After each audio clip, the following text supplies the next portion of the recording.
pada Tuhan. Syukur pada Allah. Para Bapak Ibu dan Saudara terkasih,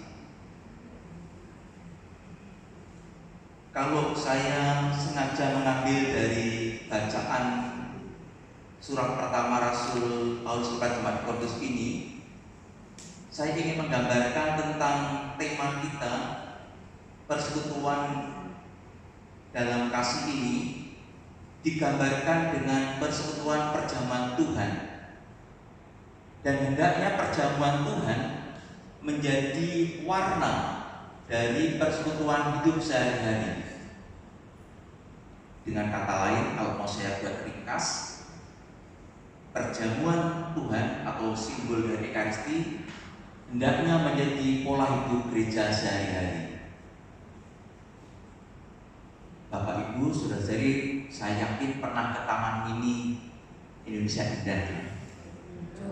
Belum? Ya besok saya ajak.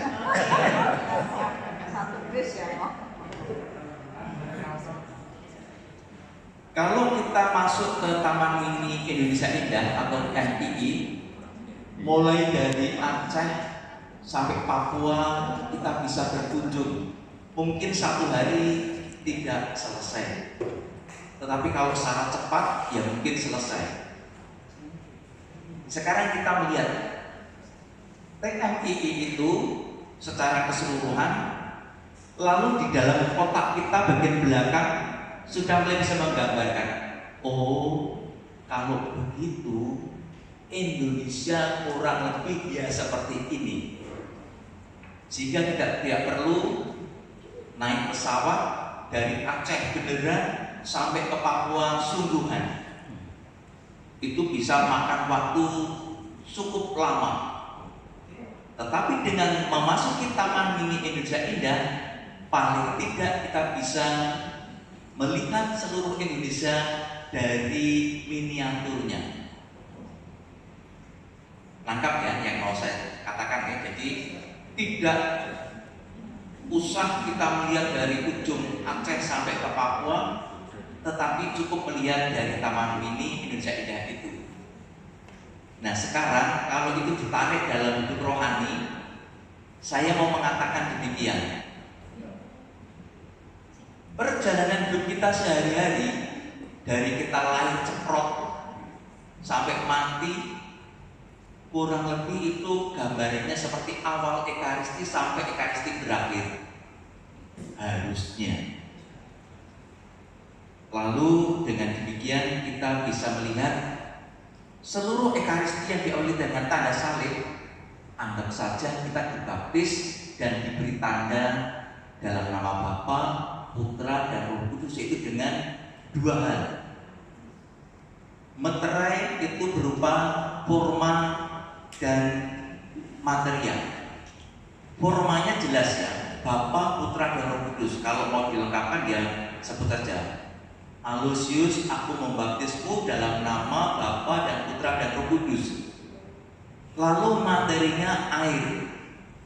Air apa saja boleh. Yang penting air. Dan air murni, bukan teh, kopi, whisky, apapun, tapi air murni. Nanti kalau mati sama. Romo dalam pemberkatan jenazah akan mengatakan,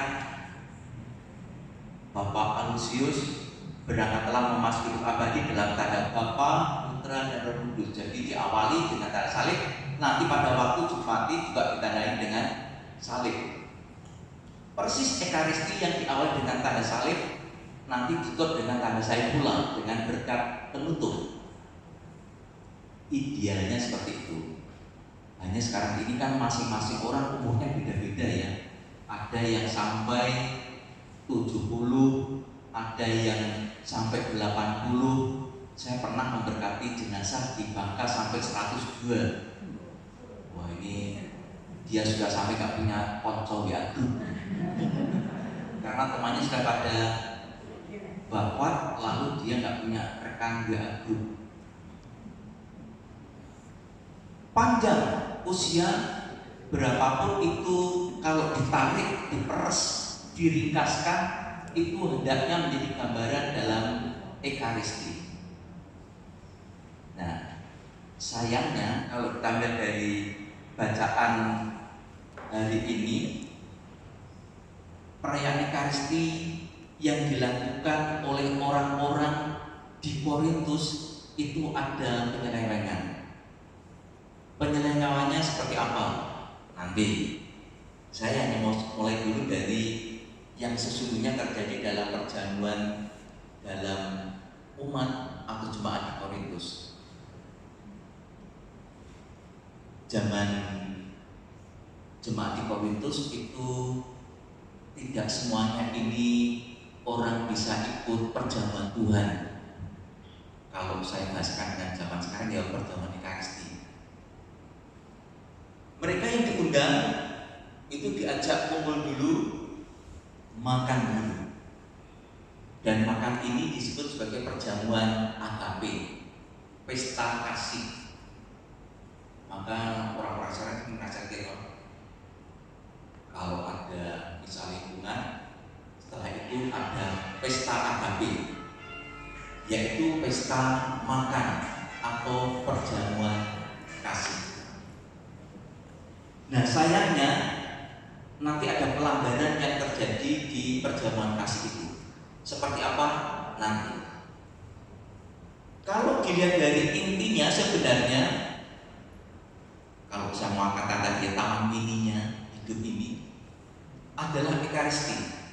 Nah, Ekaristi ini sebenarnya memiliki 3 makna, yakni makna yang berkaitan dengan masa lalu, ada yang berkaitan dengan masa sekarang, lalu ada yang berkaitan dengan masa yang akan datang. Hidup ini kan juga sama kan? Sekarang tanggal 21 kita berkumpul di sini. Ini masa kini. Tetapi juga ada masa lalu. Saya sebelumnya di Pati, sebelumnya di Banteng, Jakarta, sebelumnya di Bangka, sebelumnya di Papua Nugini, sebelumnya di Purwodadi, sebelumnya lagi masih prater, sebelumnya lagi masih sekolah, sampai sebelumnya saya lahir. Ini masa lalu. Dan juga punya masa depan. Besok saya akan berkati peneguhan perkawinan. Besoknya lagi akan ada misa pengetan 7 bulan. Besok minggu lagi ada apa lagi? Saya nggak tahu. Tetapi ada masa depan. Nah, hidup ini juga demikian. Ada masa sekarang, masa lalu, dan masa depan. Hal dalam Ekaristi rupanya juga demikian. Ada 3 hal itu, masa kini, masa lalu, dan masa depan. Saya akan mulai dulu dari masa lalu. Ekaristi merupakan peringatan masa lalu. Dalam bahasa Yunani itu adalah anamnesis. Maka dalam Ekaristi itu ada anamnesis juga.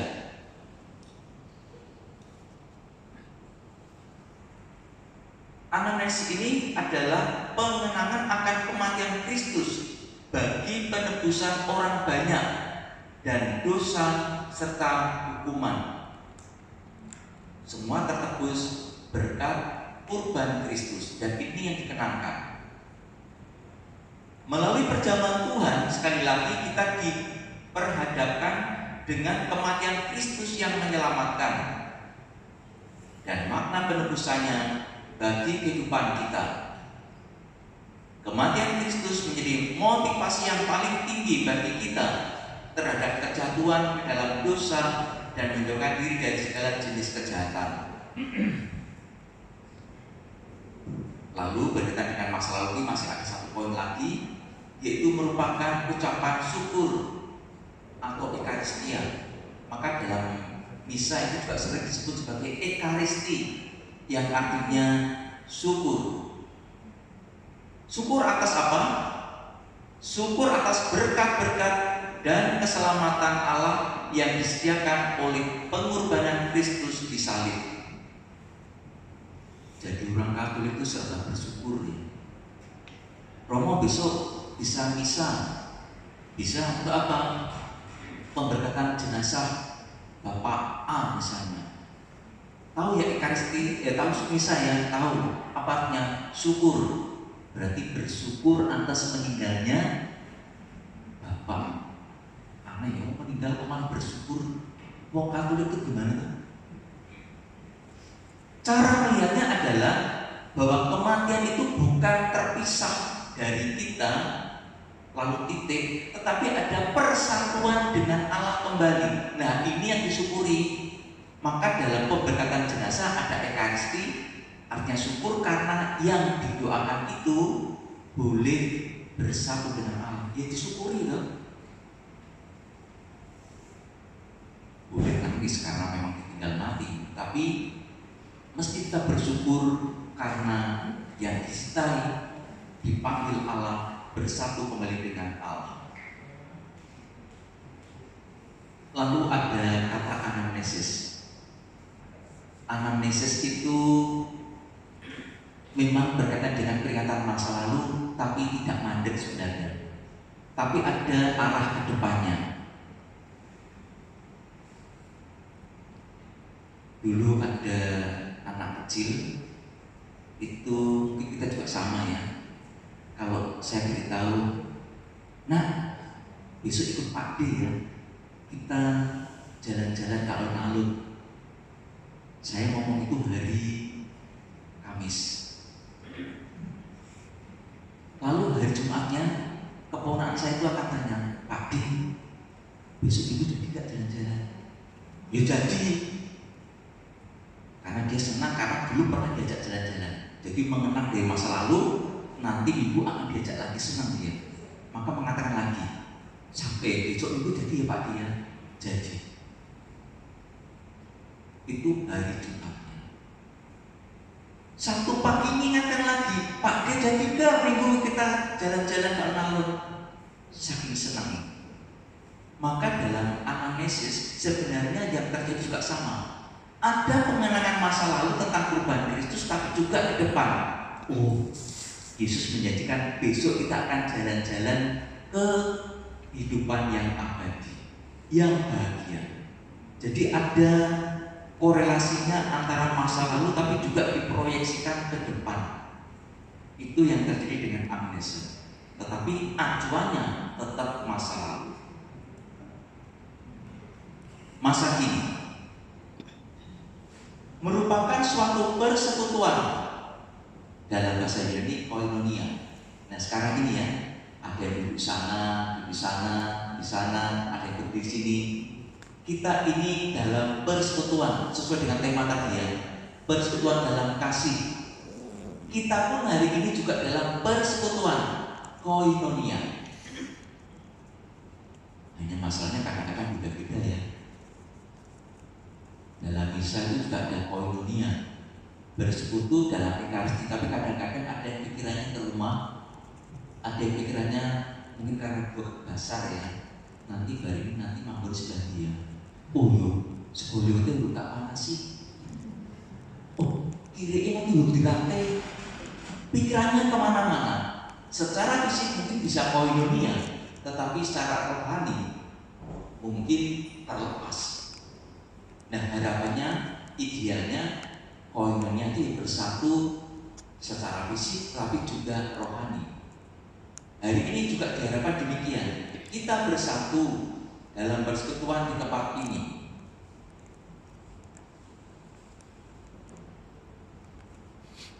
Persekutuan ini merupakan kesatuan dengan Kristus dan keikutsertaan dalam keuntungan kematiannya sebagai kurban. Ini kalau dalam ekaristi. Serta persekutuan dengan anggota lain dan dari tubuh Kristus. Dalam pertemuan ini bersama Tuhan yang telah bangkit sebagai tuan rumah, Ia hadir dalam satu cara yang khusus. Bapak Ibu sering menyadari enggak, atau paling enggak pernah menyadari enggak, bahwa ketika menerima ekaristi atau menerima ekaristi, kita ini sebenarnya satu keluarga. Bukan untuk masa lalu, bukan untuk masa depan, tapi juga saat itu. Nah kadang-kadang memang kita ini belum merasakan secara nyata karena jemaat di tempat atau paroki kita ini begitu besar. Tapi ketika saya merayakan ERST di satu stasi atau wilayah yang umatnya hanya 25 atau mungkin hanya 15, mereka saling mengenal dengan baik. Dan itu koinonianya kuat sekali. Kalau di paroki dengan umat seperti di Klecor ini 5.800, kadang-kadang satu dengan yang lain bisa jadi tidak kenal. Maka unsur koinonia bisa jadi kurang begitu kuat dibandingkan dengan yang kecil. Tapi harapannya paling tidak ada kesadaran bahwa meskipun tidak kenal di pojok sana, di depan sana dan sebagainya, semua disatukan oleh Kristus dalam Ekaristi. Berikutnya poin untuk masa kini merupakan suatu pengakuan dan pengumuman perjanjian yang baru, yang dengannya orang percaya mengakui kembali ketuhanan Kristus dan penyerahan kita untuk melakukan kehendak-Nya, tinggal setia melawan dosa, dan untuk menyatukan diri kita dengan misinya.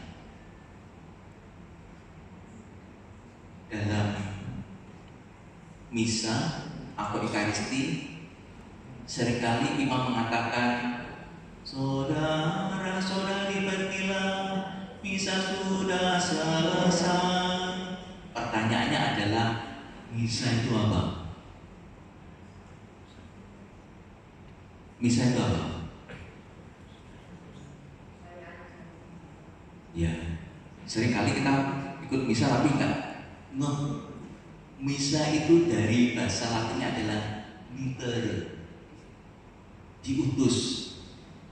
Maka orang yang ikut misa diutus. Pergilah, misa sudah selesai. Diutus itu apa?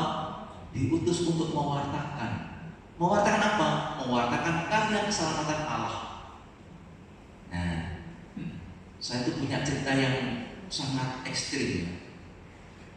Ketika saya bertugas sebagai imam di Papua Nugini, di Keuskupan Medan ini, kalau dari sini perjalanan sampai 16 jam karena dari Jakarta ke Singapura, dari Singapura ke Port Moresby, dari Port Moresby terbang lagi sampai ke Medan, dari Medan itu 16 jam, lalu baru naik angkutan darat itu sekitar 10 jam.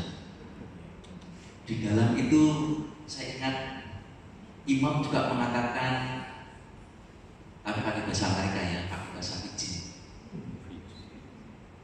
Saudara-saudari terkasih, misa sudah selesai, pergilah mewartakan kasih Tuhan. Semua mengatakan amin.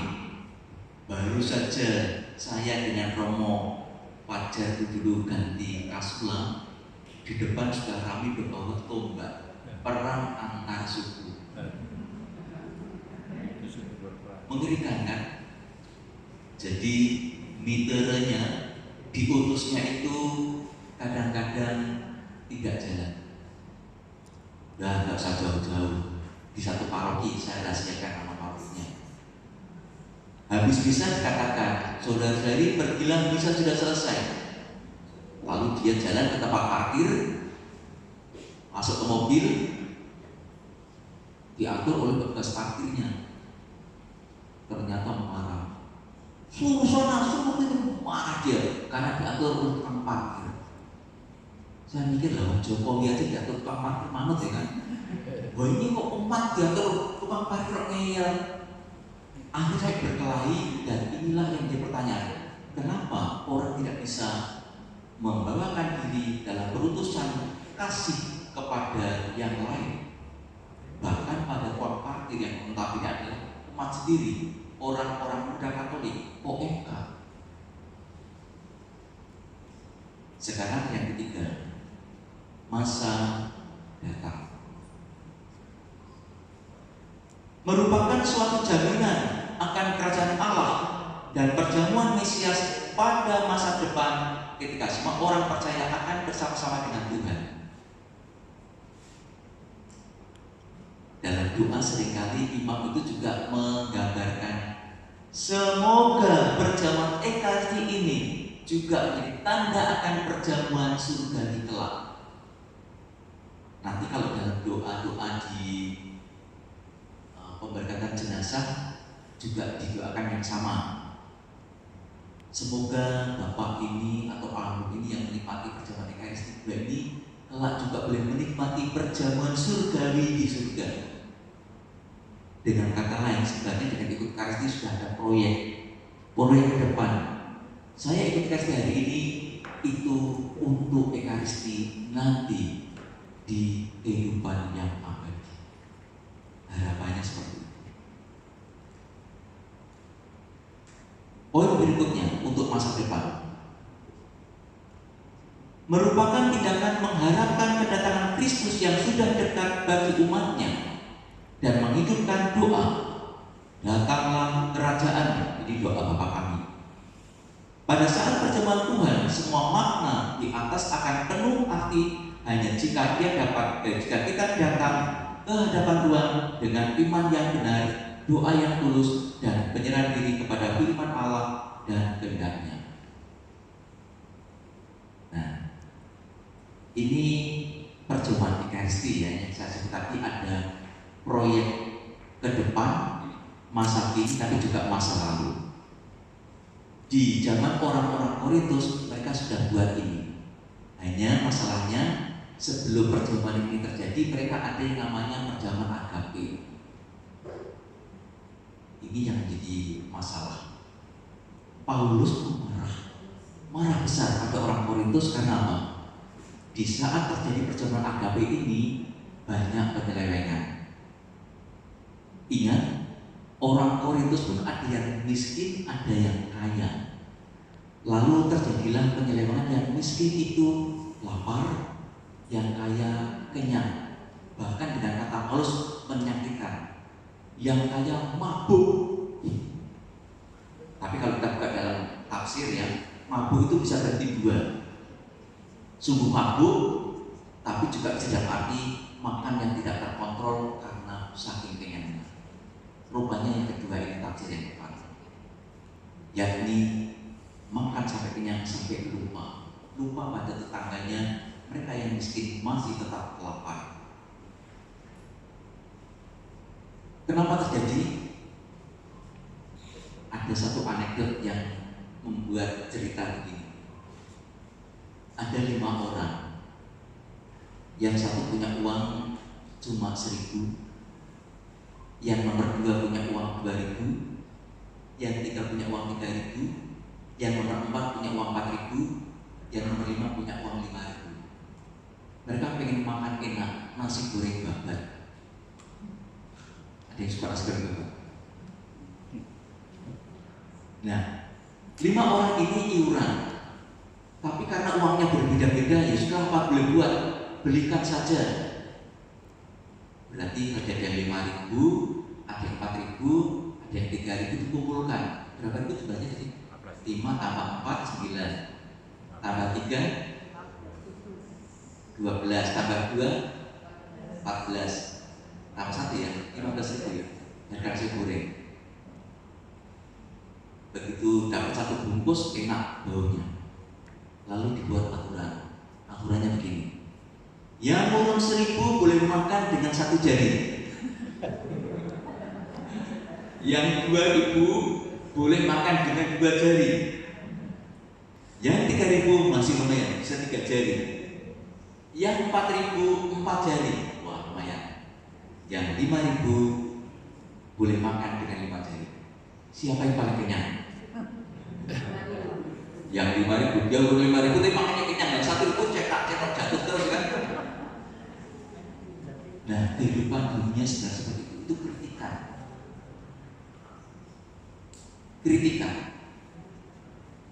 Bangsa kita ini ketika harga BBM itu murah, dulu ada premium, sekarang ada pertalite dinaikkan lagi, orang sudah mulai bingung karena harus orientasi pada Pertamax.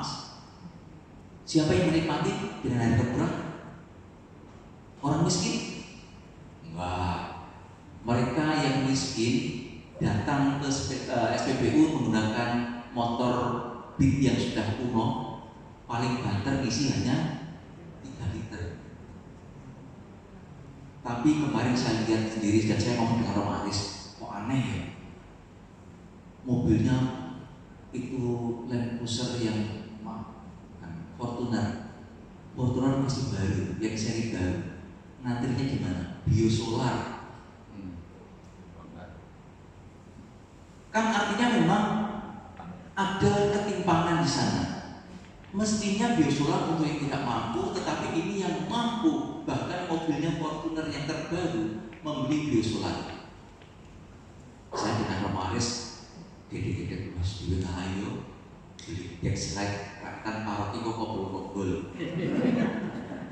Tapi paling tidak berkaca. Wong mobilnya paroki ini kan Innova 2018 ya. Beli solar ya bisa, tapi nanti kan gak enak di sana. Juga beli Dex seputar satu kobol-kobol. Itu ibarat kita ini punya urunan banyak, bisa makan 5 jari, tapi yang lain hanya 4 jari, yang lain 3, bahkan satu ada 1 jari. Nah, di zaman Korintus, jemaat Korintus juga seperti itu.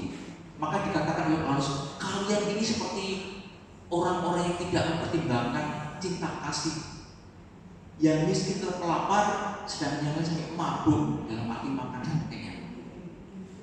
Karena itu terjadi sebelum Ekaristi, sebelum perjamuan Tuhan, itu kan menyakitkan kan. Lalu mau Ekaristi agape makan dulu, kok ya ada yang sampai tidak peduli pada yang miskin. Nah, mudah-mudahan di zaman sekarang nggak ada. Memang nggak ada karena nggak ada agape kan hanya langsung Ekaristi itu. Tapi setelah Ekaristi ada makan bersama, kadang ada. Habisnya dari sini.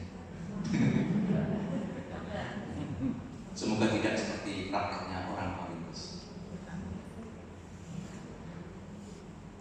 Nah, dalam hal ini Paulus marah besar. Maka perlu diingatkan sebaiknya dalam persekutuan kasih tidak mementingkan kepentingan diri sendiri, tetapi terutama peduli pada yang berkekurangan. Nah, nanti dalam Ekaristi itu menjadi simbol yang nyata. Yang kaya, yang miskin, yang kolektanya besar, yang kolektanya kecil, semua akan menerima tubuh Kristus yang sama. Tidak akan ada prioritas. Oh, ini kaya ya, nanti mestinya yang rasa stroberi. Ini yang tidak mampu, ini mungkin gusti yang sudah basi saja. Separuh atau mungkin diparuh lagi seperempat. Tidak. Semua menerima dari tubuh Tuhan yang sama. Nah, inilah yang diharapkan dari teguran Santo Paulus pada jemaat Korintus. Bapak Ibu dan saudara kasih, di Korintus waktu itu sebenarnya sudah ada gejolak antara yang kaya dan yang miskin, dan juga di antara mereka mungkin antara yang kaya dengan yang kaya dan yang miskin dengan yang miskin. Terjadi perpecahan. Tetapi menarik, dari berapa paroki ya? Lecol, terus tadi mana? Ojo Songo, Kristus Raja, ya kan ada banyak ya. Bapak Ibu pernah melihat ada perpecahan di dalam jemaat kan? Tidak ada. Nah, coba nanti sampai di rumah buka mata lebar-lebar. Ada. Saya rasa di mana pun ada. Saya waktu di Pati ada perpecahan. Meskipun tidak sampai pada kekerasan fisik, ya, tapi perpecahan ada. Asal ibu itu maju, lektor yang lain.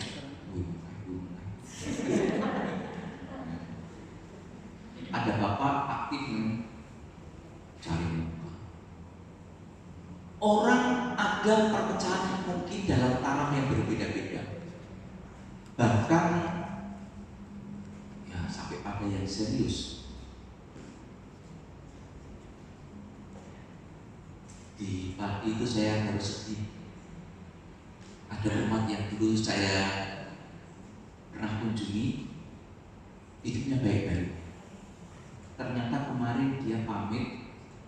pindah agama. Ditanyakan oleh ketua lingkungan kenapa pindah agama? Karena ada konflik. Dia merasa tidak diperhatikan oleh umat lingkungannya. Sedih saya mendengarnya. Kok sampai segitunya? Bahkan konflik itu juga terjadi dengan Allah sendiri. Ini terjadi juga di Pati. Ibu punya suami, punya anak, aktif sekali dulu. Dan tidak lama kemudian anaknya itu mati ketika masih SMP. Dia kecewa pada Tuhan. Tidak lama lagi akhirnya suami juga meninggal. Dia sekarang sendiri.